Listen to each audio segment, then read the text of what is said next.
मैं आनंद आप सभी को अपने चैनल जॉइन फॉर एजुकेशन में स्वागत करता हूँ।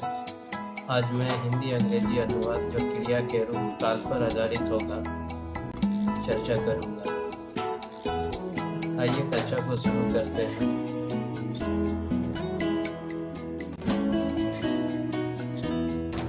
आज मैं वैसे हिंदी अंग्रेजी अनुवाद पर चर्चा करूँगा जो प्रेजेंट इम्परफेक्ट टेंस के क्रिया के रूप काल पर आधारित होगा। आइए कुछ हिंदी वाक्यों को याद करते हैं जो प्रेजेंट इम्परफेक्ट टेंस में है।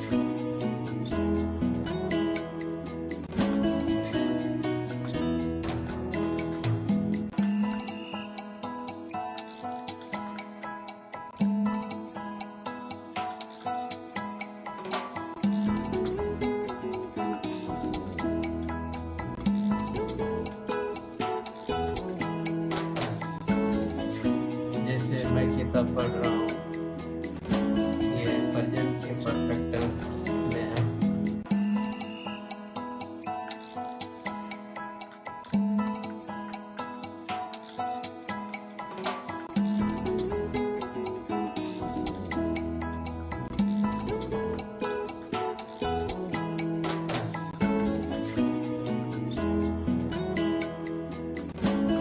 ये दूसरा वाक्य मैं किताब पढ़ रहा हूँ, ये भी प्रेजेंट इम्परफेक्ट टेंस में है।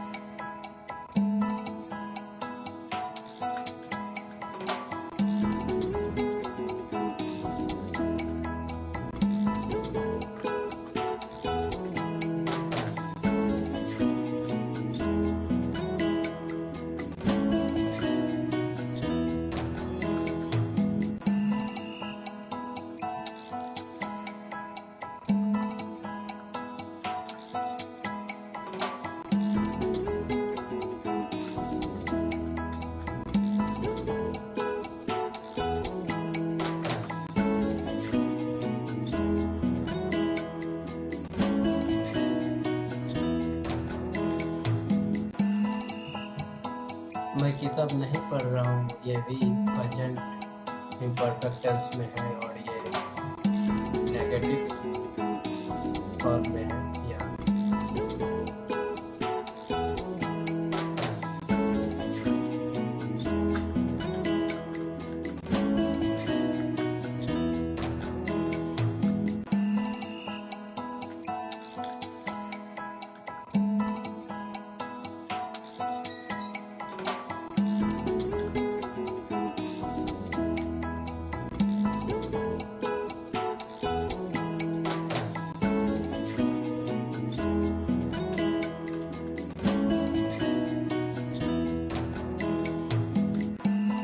ये है मैं किताब क्यों पढ़ रहा हूँ, ये भी प्रेजेंट इम्परफेक्ट टेंस में है और ये एक प्रकार का इंटरोगेटिव सेंटेंस है या इंटरोगेटिव फॉर्म है।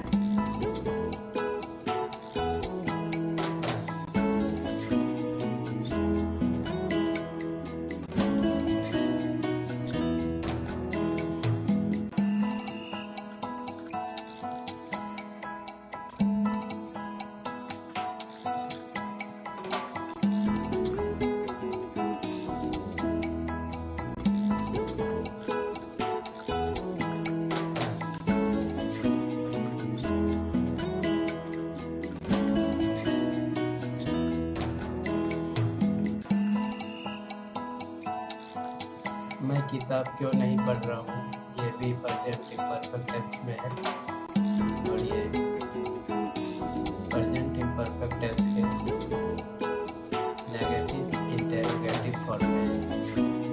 तो फिर से एक बार ये हिंदी वाक्यों को देख लेता हूँ। मैं किताब पढ़ रहा हूँ, ये आपका प्रेजेंट इम्परफेक्ट टेंस में है और आपका इसको हम लोग एसेंटिव, अफर्मेटिव या एक्टिव फॉर्म बोलेंगे।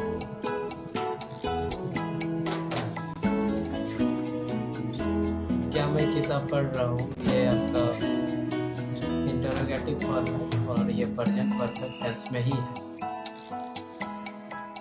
मैं किताब नहीं पढ़ रहा हूँ, ये नेगेटिव फॉर्म में है और ये आपका प्रेजेंट इम्परफेक्ट टेंस में ही है।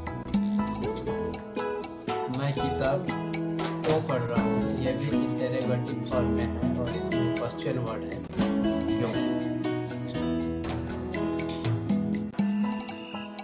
मैं किताब क्यों नहीं पढ़ रहा हूँ, ये आपका नेगेटिव इंटरोगेटिव फॉर्म में है और इसमें क्वेश्चन वर्ड है। तो यहाँ पर हम लोग देखें कि नेगेटिव, अफर्मेटिव और इंटरोगेटिव में हम लोग ने देखा कि मतलब नेगेटिव इंटरोगेटिव है और इंटरोगेटिव विद क्वेश्चन वर्ड है और ये भी इंटरोगेटिव विदाउट क्वेश्चन वर्ड है।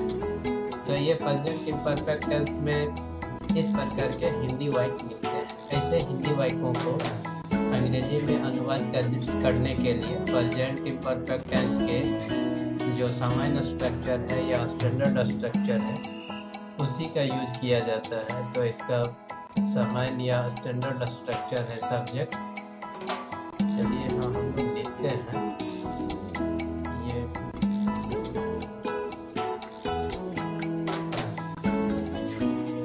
Subject plus am is are, ये तीनों में से कोई एक का उपयोग किया जाता है जो सब्जेक्ट उपयोग किए जाने वाले सब्जेक्ट पर निर्भर करता है।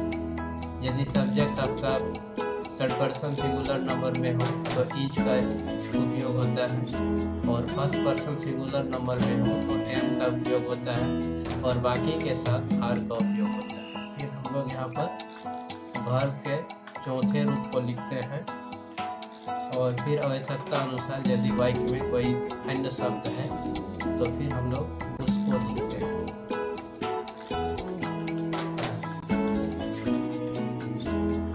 अदर वर्ड्स, तो ये आपका जनरल या स्टैंडर्ड स्ट्रक्चर हो गया प्रेजेंट इम्परफेक्ट टेंस। अगर कोई अंग्रेजी वाक्य अगर इस तरह के स्ट्रक्चर में हो तो हम लोग ये समझना चाहिए कि ये आपका प्रेजेंट इम्परफेक्ट टेंस है। तो मैं किताब पढ़ रहा हूँ तो इस तरह से सबसे पहले देखूंगा कि मतलब ये हिंदी वाक्य में सब्जेक्ट कौन सा है और फिर किसका उपयोग होगा, एम इज आर तीनों में से, फिर इसमें वर्ब कौन सा है और फिर इसमें अदर वर्ड्स कौन सा है। तो यदि हम लोग इसको पहचान करने में सफल हो जाते हैं तो ऐसे हिंदी वाक्य को अंग्रेजी में आसानी से बदल दिया जाता है। अब ये आपका जो जनरल या स्टैंडर्ड स्ट्रक्चर है ये आपका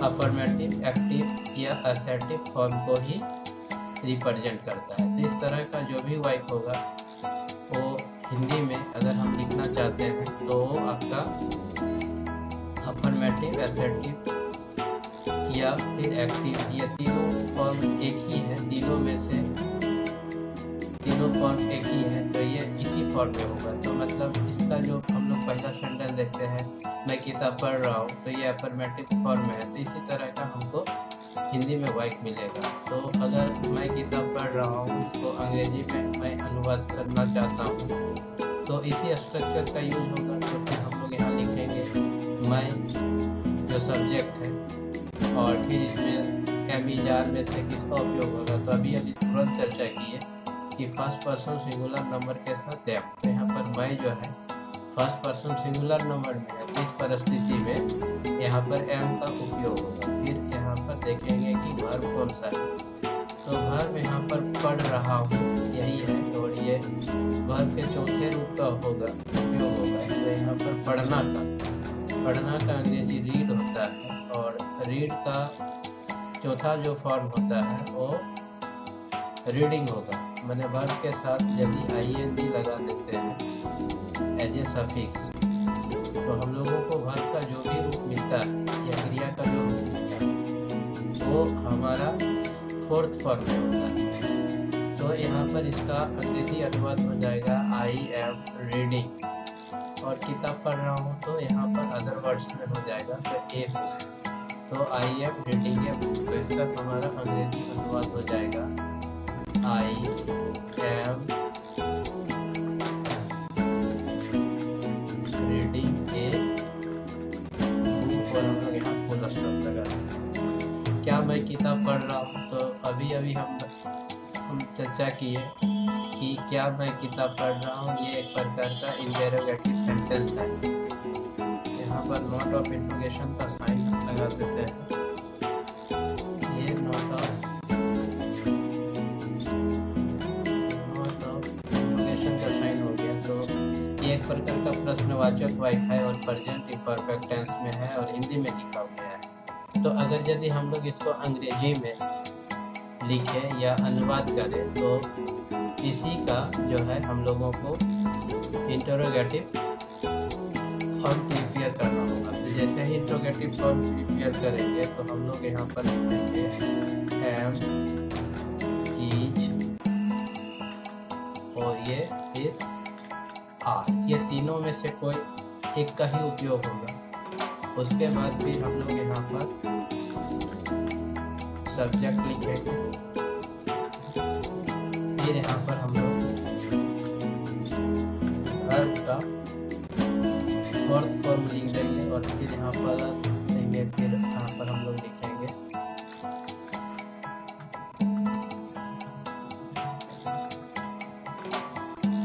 अदर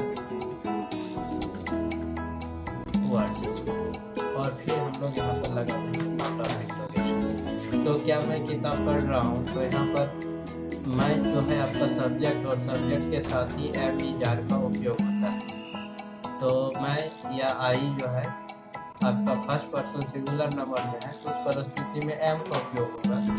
तो इसका अंग्रेजी अनुवाद हो जाएगा आई एम, सॉरी यहाँ पर हो जाएगा इंट्रोगेटिव में है तो एम आई रीडिंग ए, फिर हम लोग लगा देंगे बुक और यहाँ पर हम लोग डाल देंगे नोट ऑफ इंट्रोगेशन। तो इस तरह से क्या मैं किताब पढ़ रहा हूँ का अंग्रेजी अनुवाद हो जाएगा am I reading a book या am I reading a book. अगर इसका हिंदी अनुवाद हो जाएगा क्या मैं किताब पढ़ रहा हूँ। अगर इस तरह का अंग्रेजी वाक्य मिलता है तो हम लोगों को ये समझना चाहिए कि ये प्रेजेंट इम्परफेक्ट टेंस के इंटेरोगेटिव फॉर्म में है।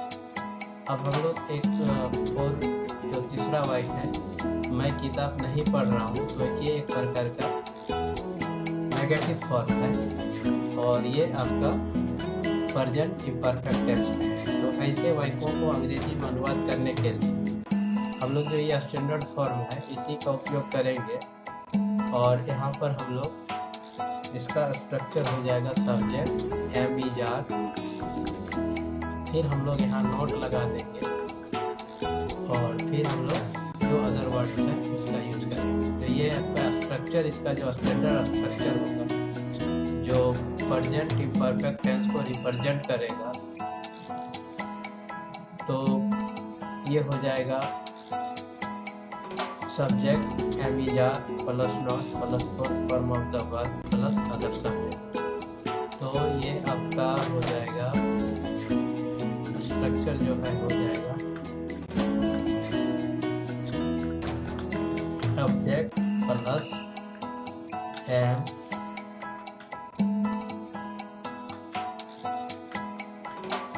इज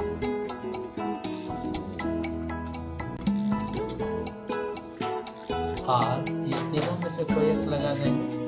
तो यहाँ पर हो जाएगा फिर प्लस हम लोग नोट लगाएंगे और फिर हम लोग फोर्थ फॉर्म ऑफ वर्ब का यूज कर लेंगे और फिर यदि उस हिंदी वाक्य में यदि कोई अदर वर्ड्स हो तो फिर हम लोग यहाँ पर अदर वर्ड्स का भी ट्रांसलेशन करेंगे। तो यदि हम लोग इसको देखें तो इसका अंग्रेजी अनुवाद हो जाएगा I am not reading a book. तो इसका हो जाएगा I am not reading a book. तो मैं एक किताब नहीं पढ़ रहा हूँ। अगर यदि मान लीजिए कि इसका अब इस सेंटेंस पर, इस हिंदी वाक्य पर विचार करते हैं, क्या किताब मैं किताब क्यों पढ़ रहा हूँ, तो ये एक प्रकार का इंट्रोगेटिव सेंटेंस है और इसमें एक प्रश्नवाचक वर्ड भी है या क्वेश्चन वर्ड भी है जो क्यों है। तो इस ऐसे हिंदी वाक्यों को अंग्रेजी में अनुवाद करने के लिए हम लोग सब्जेक्ट, तो हम लोग जो भी क्वेश्चन वर्ड है पहले उसका अंग्रेजी लिख देते हैं, क्यों मतलब है वाई, फिर हम लोग एम इजा तीनों में से कोई एक, फिर subject, form of the word plus other words. अर्थात इस हिंदी वाक्य का अंग्रेजी में अनुवाद हो जाएगा why I am reading a book. तो ये हो जाएगा आपका, इसका अंग्रेजी अनुवाद हो जाएगा वाई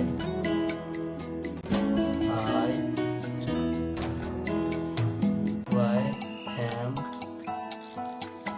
आई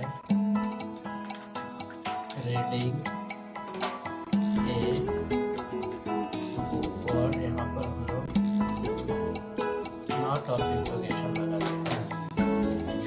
तो इस तरह से मैं किताब क्यों नहीं पढ़ रहा हूँ, तो why am I not reading a book. तो इस तरह से ऐसे हिंदी वाक्यों को अंग्रेजी में अनुवाद किया जाता है यदि वह हिंदी वाक्य प्रेजेंट इम्परफेक्ट टेंस में हो।